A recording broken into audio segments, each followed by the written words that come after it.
Pemirsa, Satreskrim Polres Gresik mengungkap kasus pembunuhan di Desa Imaan, Kecamatan Dukun, Kabupaten Gresik, Jawa Timur. Salah seorang tersangka pembunuhan yang diamankan polisi bernama Asrofin atau AS, berusia 40 tahun asal desa setempat. Korban berinisial WT, 28 tahun. Perempuan tersebut meninggal dunia di dalam kamar dengan luka tusuk di depan anaknya sendiri pada Sabtu 16 Maret 2024. Menurut Kasat Reskrim Polres Gresik, AKP Aldino Primawirdan pada Senin 8 April 2024 mengatakan ada 3 tersangka dalam kasus pembunuhan ini, yaitu tersangka AS masih tetangga korban, 1 orang DPO atas nama Ahmad Midol, dan 1 orang lagi masih dalam pengembangan. Asrofin diamankan dari tempat persembunyiannya di Kabupaten Jombang, Jawa Timur. Setelah kejadian berdarah itu, Asrofin langsung kabur dan 3 tersangka berpencar.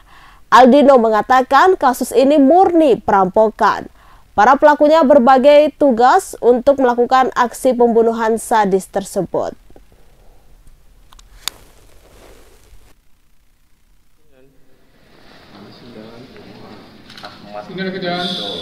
Ini berperan dia yang mengambil handphone milik suami korban di TKP, ya.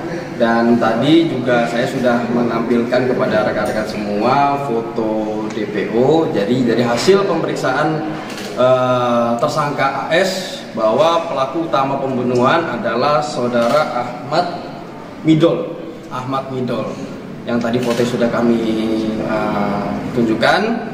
Ya, saudara Ahmad Midol ini sampai saat ini masih masuk dalam list daftar pencarian orang. Kami polisi masih memburu keberadaan saudara Ahmad Midol. Ya, kami dari Satreskrim Polres Gresik khususnya mengharapkan kerjasamanya daripada teman-teman semua. Apabila menemukan atau melihat atau mendengar keberadaan saudara Ahmad Midol ini, harap segera memberikan informasi tersebut kepada kami Satreskrim Polres Gresik dengan hotline nomor handphone yang akan kami share nanti di bawah sini, ya kan? Akan kami share nanti hotline nomor handphonenya. Nanti Ahmad Midol ini adalah tersangka utama pelaku pembunuhan. Ahmad Midol ini yang melakukan penusukan kepada pelaku terhadap korban tersebut. Ya, itu aja. Ada pertanyaan? Total ada berapa tersangka dari? Total ada 3. Sementara ada 1 yang sudah kita amankan. Dan apa selama ini yang ditangkap ini di Jombang? Siapa? Bersembunyi di Jombang? Iya, jadi si AS ini yang kita amankan hari ini kita tangkap di Jombang dan memang bersembunyi di Jombang di rumah keluarganya. Dan ini murni dengan yang ditemukan 3 itu satunya siapa? Belum. AS, AM satunya? Nanti kita lagi masih melakukan pengembangan di sini. Oke. Sementara untuk pelaku utama, Berarti pelaku utamanya AM. ya AM. dan ini murni perampokan atau ada? Murni perampokan. Tidak ada unsur lain. Memang tujuan mereka untuk mencari keuntungan. Ada kaitannya? Mengambil harta korban. Ada kaitannya dengan suaminya? Belum, kita belum ada. Sudah berapa lama? Tetangga korban? Untuk Midol ini tetangga TKP rumahnya. Kenal berarti ya? Kenal dengan korban. AS? AS sama juga, satu desa juga, cuma beda RT. Dari pengakuan AS kan itu apa ada? Untuk beli sabu. Untuk beli sabu. Sudah berapa lama mereka merencanakan pembunuhan? Nah, ini masih kita dalami. Saat ini masih dilakukan pemeriksaan secara intensif. Si AS ini kami akan kembangkan, ya. Kita juga harus mencari keberadaan si Midol ini. Ya, karena Midol ini juga pelaku utama di kejadian pembunuhan ini. Dan AS sama Midol itu terakhir akan dia berpisah? Pas kejadian pasca 2 minggu pasca setelah kejadian itu mereka langsung berpisah. Ya, 2 mingguan. Langsung membawa uang itu? Ya, gitu. Jadi si AS ini terima duit 8 juta hasil pencurian tersebut, hasil perampokan tersebut. Ya, sisanya dibawa Midol semua. Yes, ini dibawa Midol semua. AS perannya apa? Dia yang masuk, yang buka pintu, terus dia yang ngambil handphonenya Mahfud. Pak Mahfud itu suami korban. Dia yang bawa.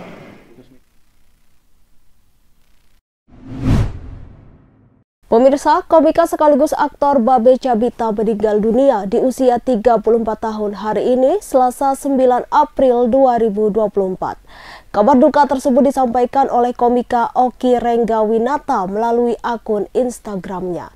Dalam kabar duka yang diunggah oleh Oki, Babe Cabita meninggal dunia pada pukul 6.38 waktu Indonesia Barat di Rumah Sakit Mayapada, Lebak Bulus, Jakarta Selatan. Sebelumnya, Babe Cabita sempat mengungkapkan menderita penyakit yang cukup langka, yaitu anemia aplastik. Ia sempat masuk rumah sakit untuk menjalani perawatan pada Juni 2023. Menurut Babe Cabita, dirinya ternyata tak terkena demam berdarah atau DBD seperti kecurigaan awal, tetapi ada penyakit lain yang diidapnya. Setelah dilakukan pengambilan sumsum tulang belakang, akhirnya Babe mengetahui penyakit apa yang dideritanya, yaitu anemia aplastik. Saat itu, Babe mengatakan sempat mengonsumsi obat untuk menekan imunnya agar tak menggerogoti sel-sel di tubuhnya.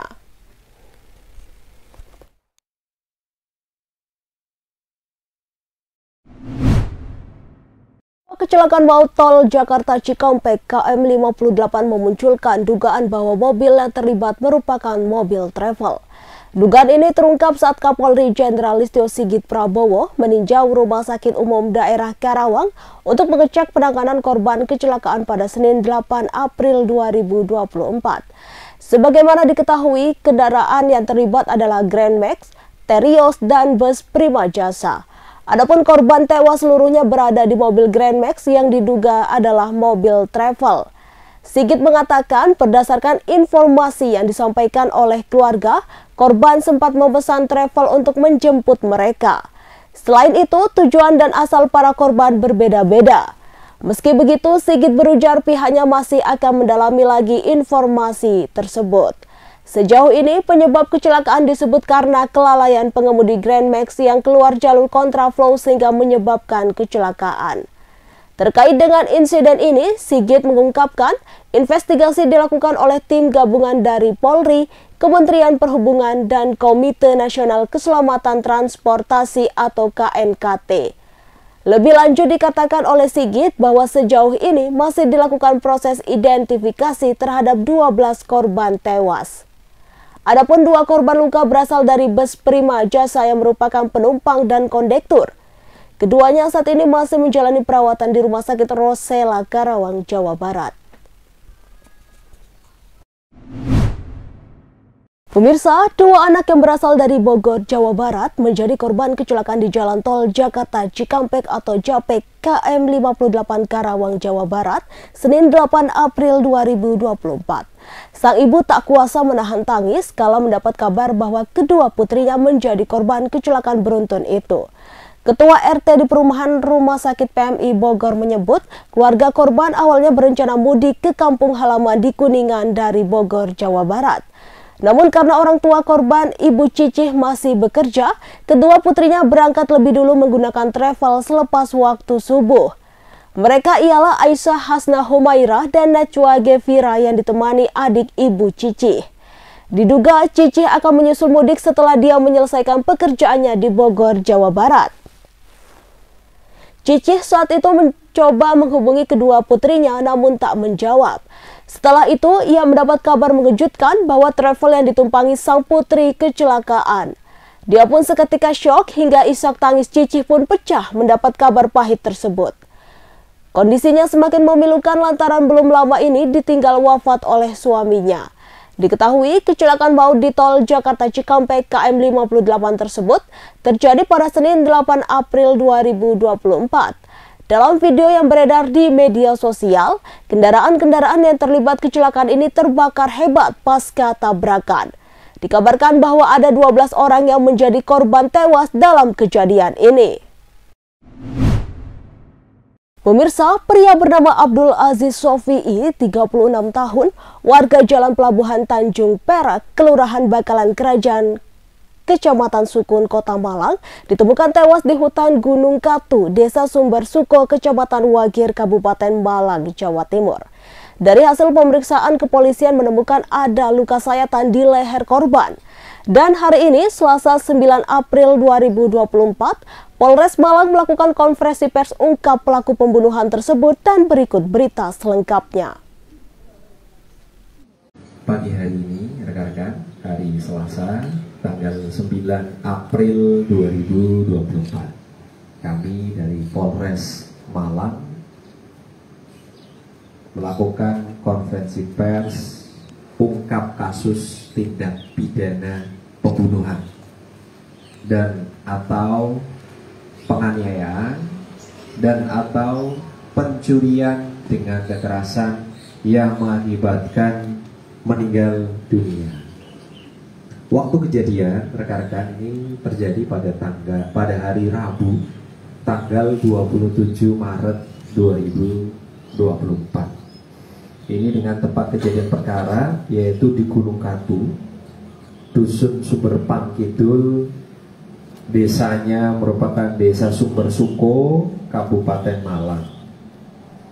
Ditemukan mayat korban.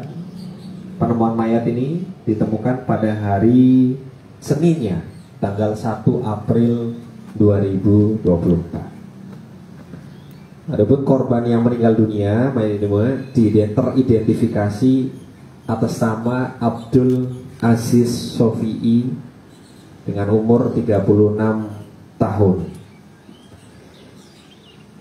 Tersangka, ini rekan-rekan yang kita hadirkan di depan rekan-rekan sekalian, ini di belakang kita, ini merupakan residivis dengan inisial PL usia 27 tahun. Jadi dapat kami laporkan di sini, sekaligus kami informasikan kepada rekan-rekan bahwa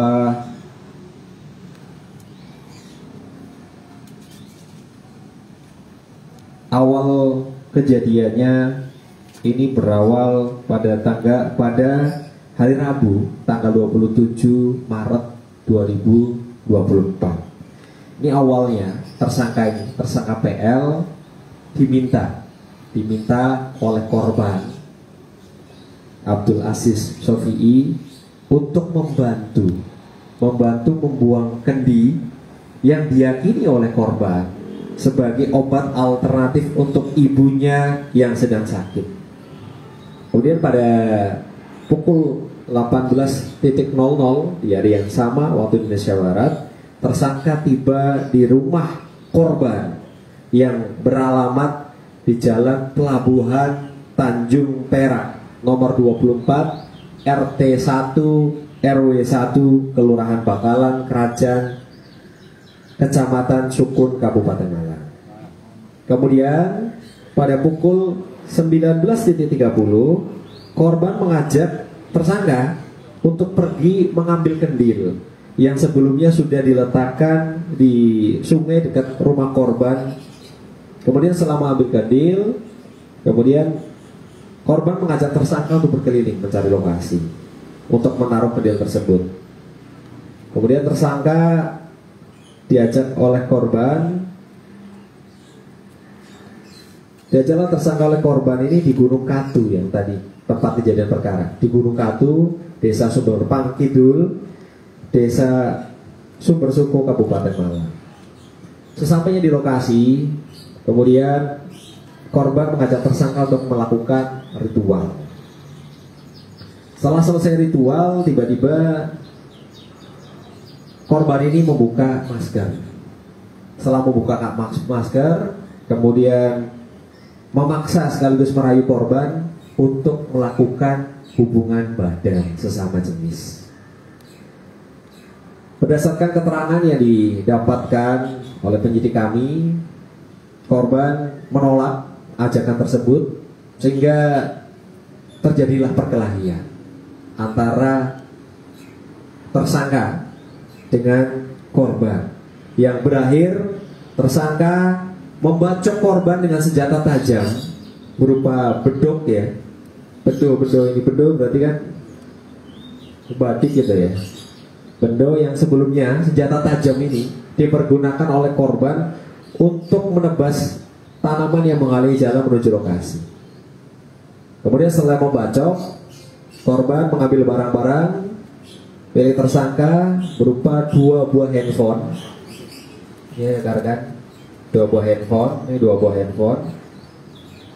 Dan uang Rp500.000 sekaligus senjata tajam yang dipergunakan untuk membacok korban. Yang sebagian barang-barang tersebut dibuang sepanjang jalur menuju ke arah rumah tersangka yang beralamat di Dusun Sedawu RT 24 RW 7 Desa Pandansari, Kecamatan Ngantang, Kabupaten Malang. Kemudian kronologis ungkap pada hari Senin tanggal 1 April 2024 dengan penemuan mayat di lokasi tempat kejadian perkara. Unit identifikasi Satreskrim Polres Malang melaksanakan olah TKP terjadinya penemuan mayat, di mana hasil identifikasi terdapat beberapa luka bacok terutama di bagian area leher korban. Kemudian dilanjutkan kegiatan penyelidikan dan penyidikan.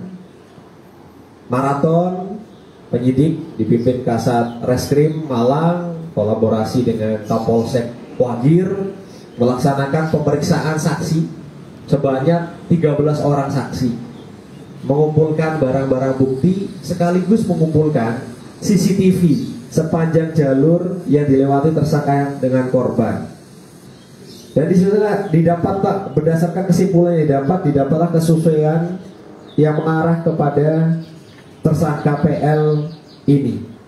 Kemudian pada hari Jumat tanggal 5 April 2024 dilakukan penangkapan terhadap tersangka PL yang beralamat di rumahnya yang tadi di Dusun Hargo Kuncaran RT 32 RW 9 Desa Hargo Kuncaran, Kecamatan Sumber Mancing Wetan, Kabupaten Malang. Kemudian dilakukan penggeledahan di rumah saudara PL, didapatkan barang bukti yang bisa kami tampilkan di sini, rekan-rekan, yang dimana barang-barang bukti tersebut ini ada beberapa yang memang masih dibuang dan masih kita laksanakan pencarian sampai saat ini. Akibat perbuatan yang dilakukan oleh tersangka PL ini, penyidik menerapkan pasal berlapis. Yang pertama yaitu pasal 338 Kitab Undang-Undang Hukum Pidana. Ya, setiap orang yang merampas nyawa orang lain dipidana karena pembunuhan dengan pidana penjara paling lama 15 tahun. Pasal yang kedua yaitu pasal 35 Kitab Undang-Undang Hukum Pidana ayat 1 dan ayat 3, di mana pidana maksimal juga sama 15 tahun. Kemudian yang ketiga yaitu pasal 351 Kitab Undang-Undang Hukum Pidana ayat 3 dengan pidana maksimal 7 tahun. Ini dapat kami informasikan di sini rekan-rekan, tadi kami sampaikan di awal bahwa tersangka maupun korban ini pernah berada di lapas yang sama, yaitu di lapas Pawaru, Kota Malang. Kalau untuk tersangka ini residivis karena pas kasus pemerasan dengan pengancaman dengan putusan 2 tahun masa tahanan, yaitu pada tahun 2017 sampai dengan. Pemirsa, jutaan orang di Amerika Utara menyaksikan gerhana matahari total Senin 8 April 2024. Mereka tak ingin melewatkan fenomena langka ini saat bumi mendadak gelap di siang hari. Diperkirakan ada 4.000 orang berkumpul di air terjun Niagara, Kanada untuk menyaksikan gerhana matahari total. Mereka datang dengan mengenakan kacamata khusus gerhana serta pakaian yang unik. Begitu matahari mulai tertutup bayangan bulan, warga langsung mengarahkan kamera ke langit. Saat itu juga bumi mendadak gelap dan warga berteriak meluapkan kegembiraannya. Meski hanya berlangsung selama beberapa menit, gerhana matahari total ini berhasil menarik jutaan pasang mata untuk melihatnya. Berbagai festival, pesta, bahkan pernikahan massal digelar di sepanjang jalur gerhana matahari total ini. Selain Kanada, fenomena langka ini juga dapat disaksikan di Meksiko. Di pantai Meksiko contohnya, Gerhana matahari total terjadi pada pukul 11.07 waktu setempat.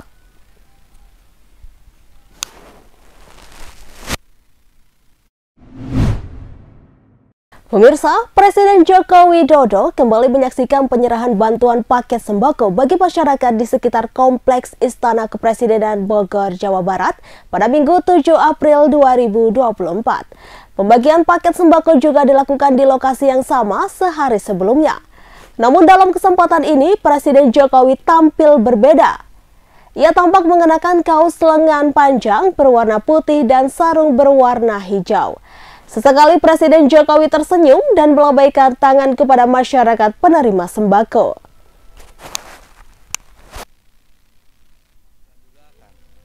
Sangat membantu sih, terutama kan untuk orang kayak kami ya Kak, kayak kami kan ya orang kecil kayak gini. Jadinya beginilah, alhamdulillah sangat senang sekali. Iya nih, baru dapat kabar, baru buka WA, langsung ada pembagian sembako di istana. Ya udah saya langsung meluncur. Baru saya mau langsung saya matiin. Langsung panggil teman-teman aja, udah ayo ke istana.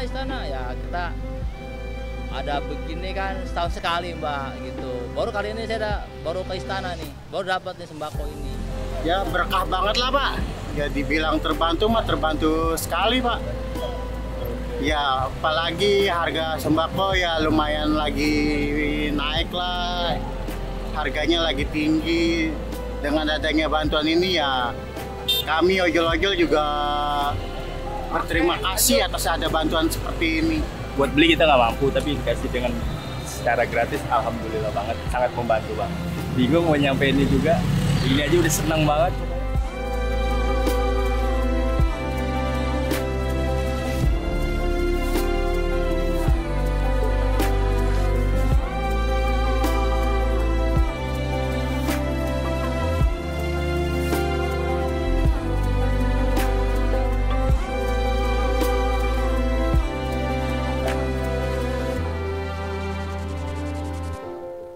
Download Tribun X sekarang, menghadirkan lokal menjadi Indonesia.